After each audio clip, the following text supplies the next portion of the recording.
Bonjour, bienvenue à la conférence sur la substitution des produits dangereux dans les résines cas des époxys, organisée en partenariat avec les techniques de l'ingénieur. Donc je me présente brièvement, Maya Huguenin des techniques de l'ingénieur. D'ailleurs, si vous souhaitez avoir des informations sur nos produits, nos ressources documentaires, eh bien nous avons un stand à la sortie, le stand A1, je crois qu'on vous l'a déjà dit plusieurs fois. Voilà, alors pour cette conférence, j'ai le plaisir d'accueillir Monsieur David Denis et Monsieur Sylvain Caillol. Monsieur David Denis est orthopédiste de formation. Il a participé au développement de la société COP, qu'il dirige maintenant depuis 2010. Et comme il vous le présentera plus en détail, COP est une entreprise qui formule et fabrique une gamme de mousses de différentes types et qui est destinée principalement à l'appareillage orthopédique, mais également pour d'autres utilisations. Monsieur Sylvain Caillol est chimiste polymériste de formation. Il a travaillé pendant 10 ans dans l'industrie chez Rhodia. Il est maintenant en poste au CNRS à l'Institut Charles Gerhardt. Il est directeur adjoint de l'Institut Carnot Chimie Ballard et délégué général de la chaire européenne de chimie nouvelle pour un développement durable à Montpellier. Je leur laisse la parole. Merci. Bon, bonjour à tous. Merci beaucoup de votre présentation, de votre introduction. Voilà, je m'appelle Sylvain Caillol, effectivement, je suis directeur adjoint de l'Institut Carnot Chimie Ballard. Je suis très content de faire cette conférence parce que ça montre effectivement que des labos de recherche travaillent avec l'industrie, ont des réalisations avec des PME, que ça débouche, puisque David Denis vous dira qu'effectivement il y a des produits qui sortent, et ça crée de l'emploi, et il vous expliquera tout ça.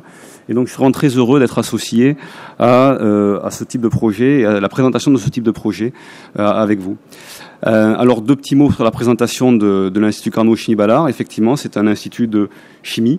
C'est-à-dire qu'on travaille effectivement sur des voies d'accès, de la synthèse de molécules jusqu'aux matériaux. Et cela pour des applications sur la santé, biomatériaux, molécules actives, énergie, stockage notamment, et puis également chimie liée à l'environnement, à la protection de l'environnement, donc chimie des développement durable. Et donc là, c'est un petit peu ce que j'ai expliqué ici, puisque c'est un petit peu le cœur de la thématique qui est traitée aujourd'hui, donc avec effectivement des travaux sur les solvants alternatifs, sur l'intensification des procédés, sur le traitement des effluents, et puis sur les polymères et les composites à partir de ressources renouvelables, et c'est de ça qu'on va parler effectivement aujourd'hui ensemble. Donc typiquement, donc aujourd'hui je vais vous présenter un petit peu des enjeux qui nous ont poussé à travailler ensemble avec Monsieur Denis, des enjeux, et je vais exemplifier un petit peu ce qu'on fait dans l'Institut Carnot Chimie Ballard, un des exemples qui sera ensuite repris par Monsieur Denis dans son entreprise. Donc typiquement, dans cette thématique-là, chimie et développement durable, ce qui nous amène un petit peu notre feuille de route et qui nous amène à travailler et à offrir des propositions de collaboration à des entreprises, c'est un petit peu ce qu'on appelle la triple pression sur les ressources, notamment une pression, je dirais, liée à l'accessibilité des ressources fossiles, avec des tensions sur l'approvisionnement, avec des basculements pétrole vers le gaz qui créent des tensions aussi sur l'accès aux ressources aromatiques, typiquement benzène et autres. Deuxième pression, celle réglementaire, donc qui oblige les entreprises à réduire leur empreinte environnementale, leur impact environnementaux, à substituer, remplacer des produits dangereux par des moins dangereux. Et effectivement protéger l'environnement. Donc ça, c'est une pression supplémentaire. Troisième pression, c'est la pression, je dirais, des marchés, avec une demande de produits de plus en plus verts, si vous me passez l'expression, éco-conçus, et de manière aussi à se démarquer de la concurrence. Donc ça, cette triple pression nous engage, nous, à cette démarche, je dirais, de double substitution, c'est-à-dire remplacer des produits dangereux par des moins dangereux, et remplacer du carbone fossile ou des produits à partir de pétrole ou de ressources fossiles par des composés à partir de ressources renouvelables.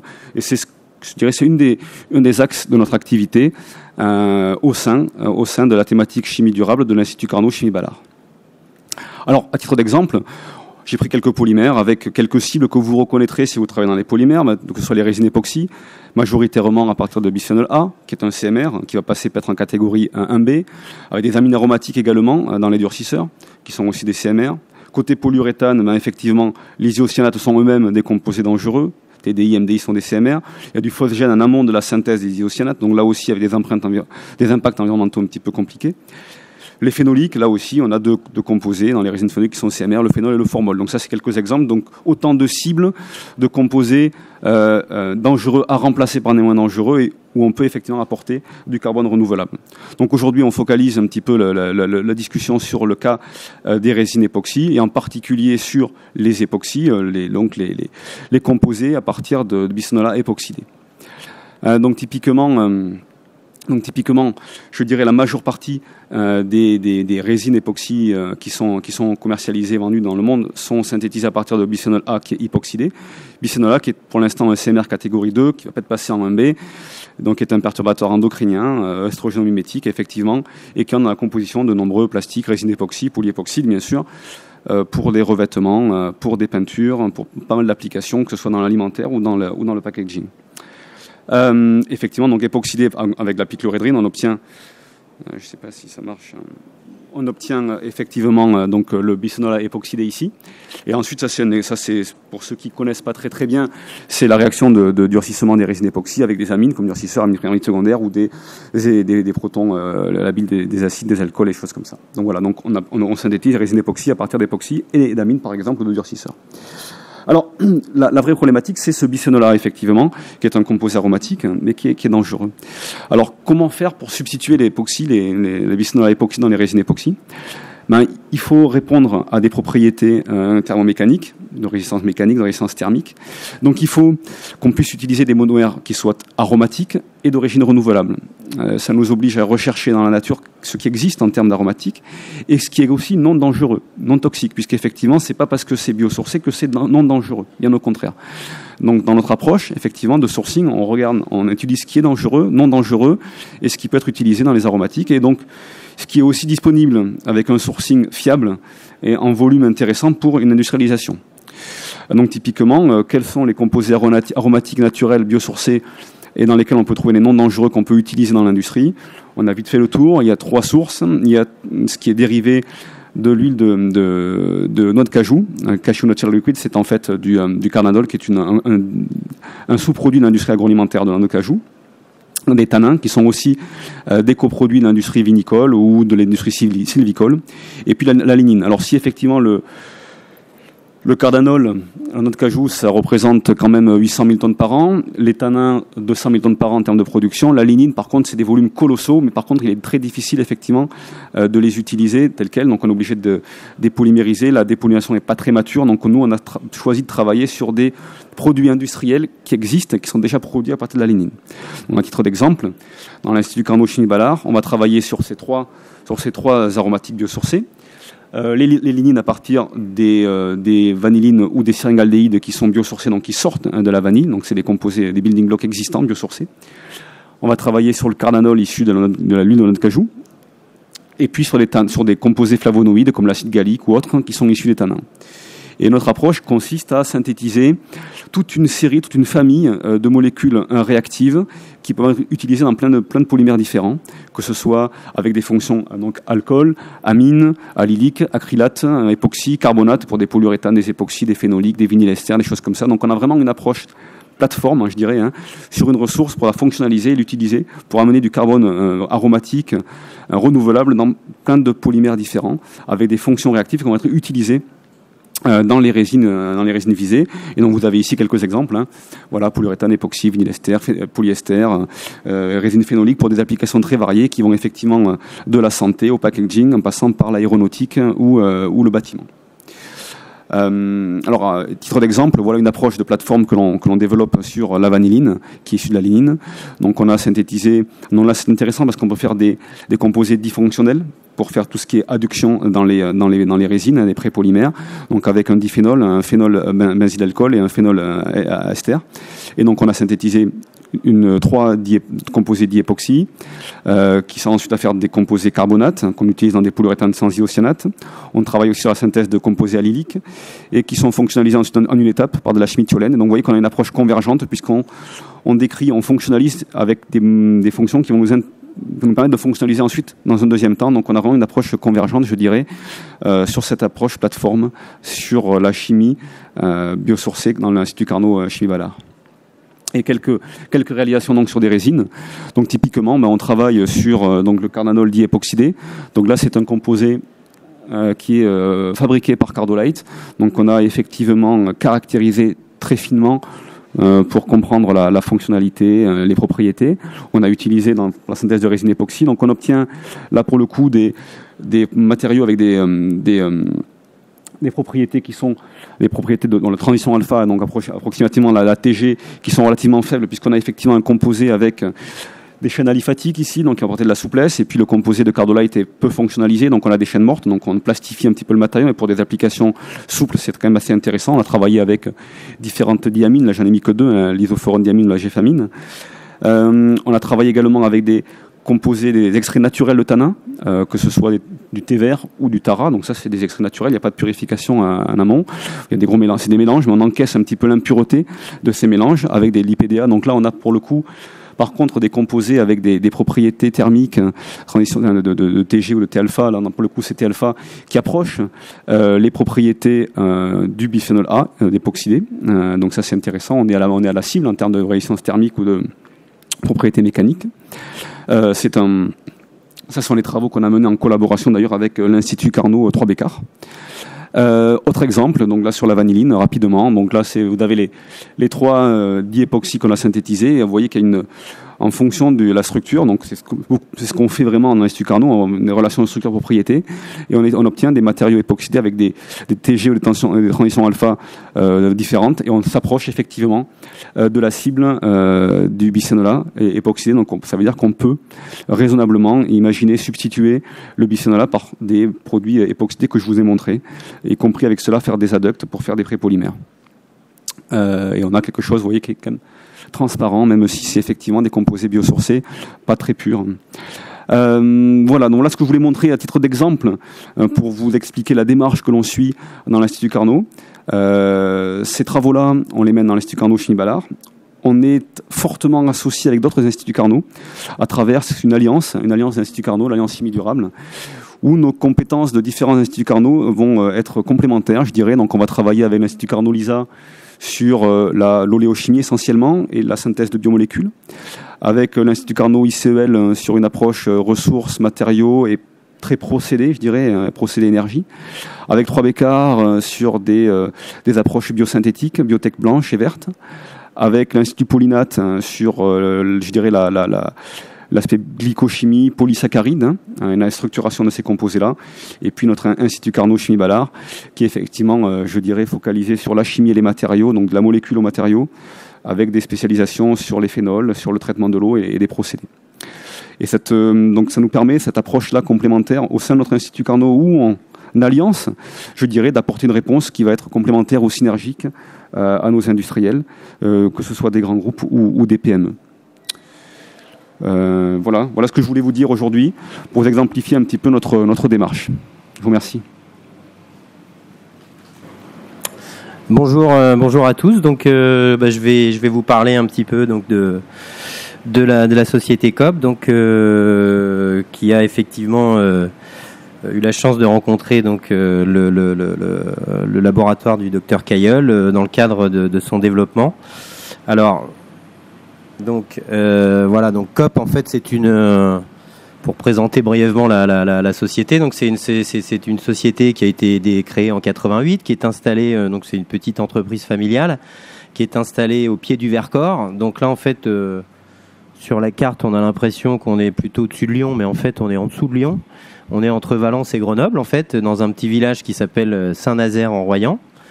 Et donc c'est une entreprise qui est spécialisée depuis sa création donc dans le développement de matériaux pour le domaine de l'appareillage orthopédique. Donc c'est les exemples que l'on voit en illustration en bas du slide. Donc voilà, ça représente un petit peu. Donc nous en fait notre métier c'est de faire de la synthèse et de la formulation, et donc on développe des matériaux de différents types sur 3 chimies qui sont donc la chimie jusqu'à présent donc des silicones, des polyuréthanes et des acryliques. Donc si on prend voilà par exemple un type de matériau, donc ça peut être des matériaux souples, ça peut être des matériaux rigides, expansés ou non expansés. Donc par exemple des élastomères qui sont développés dans le domaine des polyuréthanes ou des silicones avec des duretés, des souplesses, des flexibilités différentes en fonction des applications. Ça peut être des matériaux aussi très très souples comme les gels par exemple, qui sont aussi développés soit dans le domaine des silicones, soit dans celui des polyuréthanes. Donc toujours pareil, avec des duretés, des viscosités, des états de surface qui diffèrent aussi selon les applications et selon ce qu'on nous demande de faire. Dans le domaine des mousses aussi, donc là on est plutôt là jusqu'à présent donc dans la chimie des polyuréthanes. Et on va voir que c'est ce qui nous pose problème. Donc au niveau des mousses, là on a aussi développé tout un tas de produits qui peuvent être des mousses souples, des mousses rigides, des mousses à mémoire de forme. Donc toujours pour des applications donc dans le domaine de l'appareillage orthopédique, c'est-à-dire pour faire par exemple des lits ou des matelas sur mesure pour des personnes qui peuvent être paraplégiques ou tétraplégiques. On a développé aussi des matériaux rigides, qui sont beaucoup dans le domaine des acryliques et donc qui servent à faire notamment des emboîtures de prothèses pour personnes donc amputées. Donc là voilà, on voit un petit exemple là des différents. Donc là on a l'objet noir que vous voyez par exemple, c'est une emboîture de prothèse qui est réalisée en résine acrylique sur un principe de composite en fait, où on vient imprégner avec donc un polymère avec on vient imprégner des fibres donc qui peuvent être de carbone ou de verre avec donc en l'occurrence jusqu'à présent une résine acrylique. À côté on a des formes qui autrefois étaient faites en bois et qui sont réalisées aujourd'hui en mousse polyuréthane rigide. À côté on a un exemple aussi d'un siège qui a été injecté, des mousses à mémoire de forme, des moulages qui autrefois étaient faits en plâtre. Donc très très lourd à manipuler, puisque faut pas oublier que dans notre domaine, donc les personnes qui réalisent tous ces appareils-là sont pas des industriels avec des machines, avec tout un tas d'équipements pour pouvoir mettre en œuvre ces produits ou pour pouvoir se protéger aussi de ces produits. Donc là, la forme que vous voyez sur l'extrême droite, ça représente un moulage d'un buste qui est utilisé quand on fabrique des corsets, par exemple, pour des personnes qui ont des grosses déformations de la colonne vertébrale. Donc là, on a remplacé le matériau qui était utilisé historiquement pour faire ça, c'est-à-dire le plâtre très très lourd, par des mousses qui sont beaucoup plus légères et qui peuvent se travailler plus ou moins de la même façon. Voilà.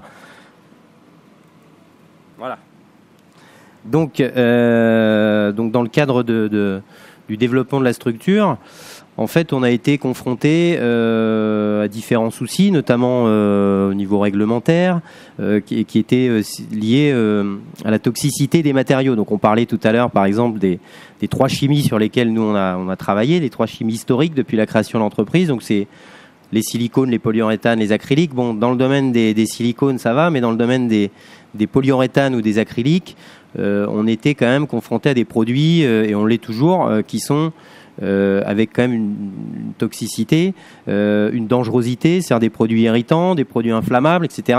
Donc il a fallu innover, il a fallu développer de la R&D et donc innover pour pouvoir obtenir des matériaux qui soient moins dangereux à utiliser et quitte à refaire des matériaux plutôt issus de chimie et de carbone renouvelable plutôt que de chimie issue de carbone non renouvelable, c'est-à-dire à base de pétrole essentiellement. Donc aujourd'hui la R&D chez Coop, c'est trois gros pôles en fait. C'est du développement de produits, c'est-à-dire que c'est des matériaux qu'on développe par rapport à des applications, toujours généralement dans notre domaine d'activité, mais de plus en plus dans d'autres domaines. C'est-à-dire on sort un petit peu de l'appareillage orthopédique.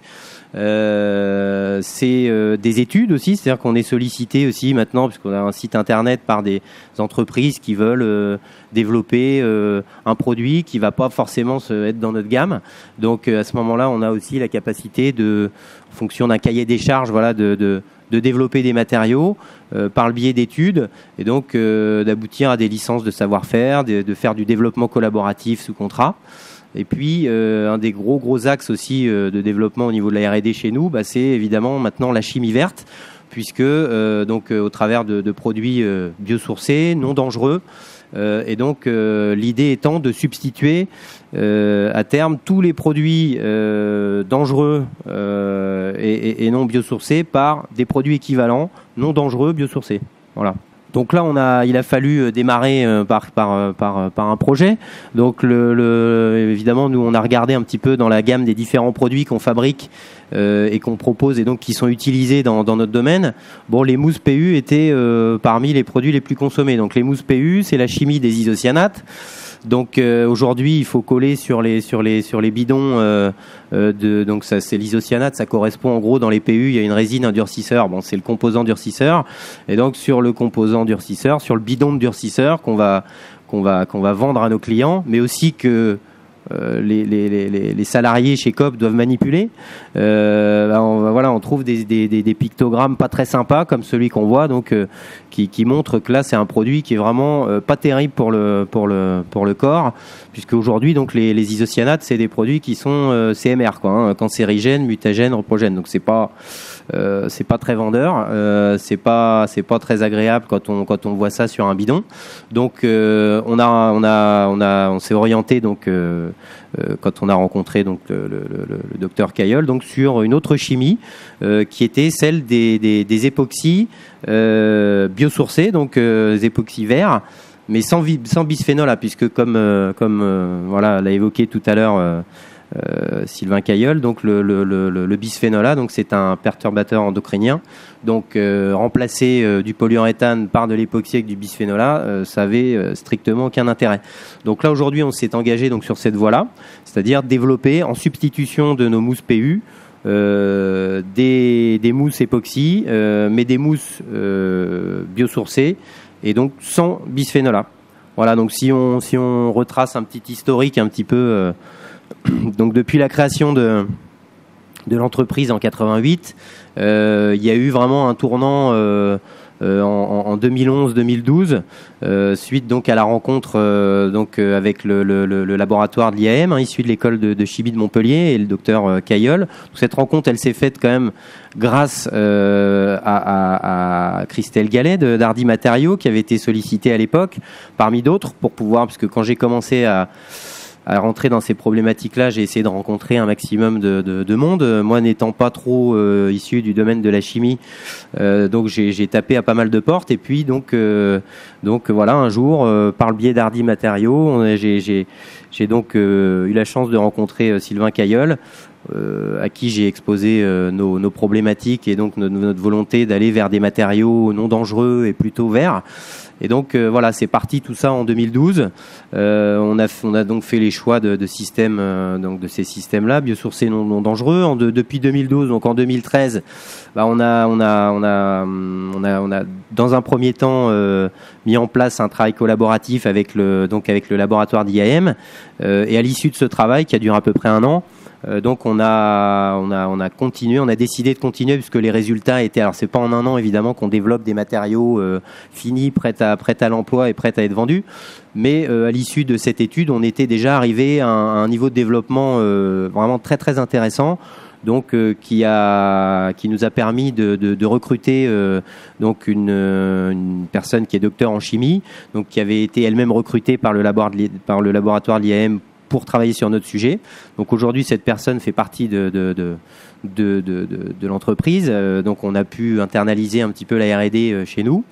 En partie, et puis donc parce que ça ne nous empêche pas de continuer à travailler évidemment toujours en relation avec le laboratoire de l'IAM, et donc voilà, ça a mis un coup de pouce quand même au développement et à la R&D, tout ça.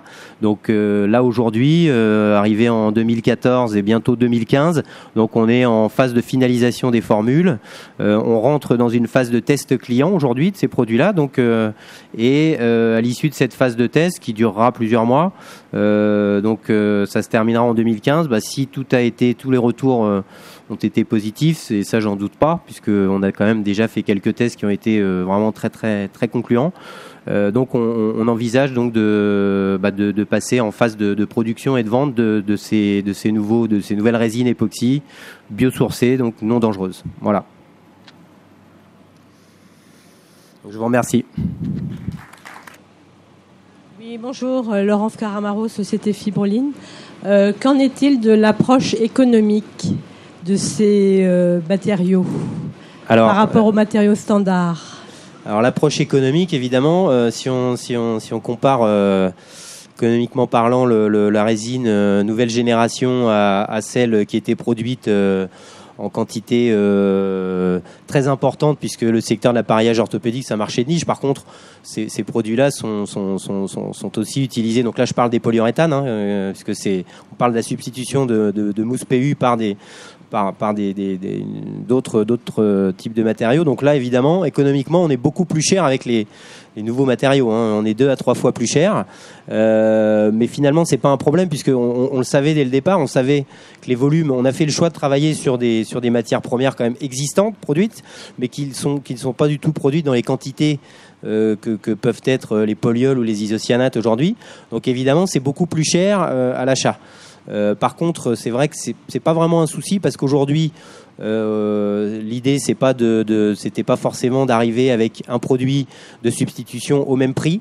Les gens d'ailleurs le comprennent très bien quand on leur explique qu'on va leur proposer des matériaux qui sont des matériaux nouveaux, mais qui vont leur permettre de pouvoir travailler en sécurité et avoir la satisfaction aussi de travailler avec des matériaux qui ont un impact quand même sur l'environnement beaucoup plus faible que ceux qu'ils avaient l'habitude d'utiliser. Aujourd'hui, on vit quand même dans un monde où ça fait de plus en plus peur, tous les problèmes d'environnement. Donc les gens sont quand même très très ouverts à cette nouvelle génération de matériaux, même si c'est évidemment beaucoup plus cher que ce qu'on propose aujourd'hui. Après, c'est les clients qui font le choix de travailler ou pas avec ça.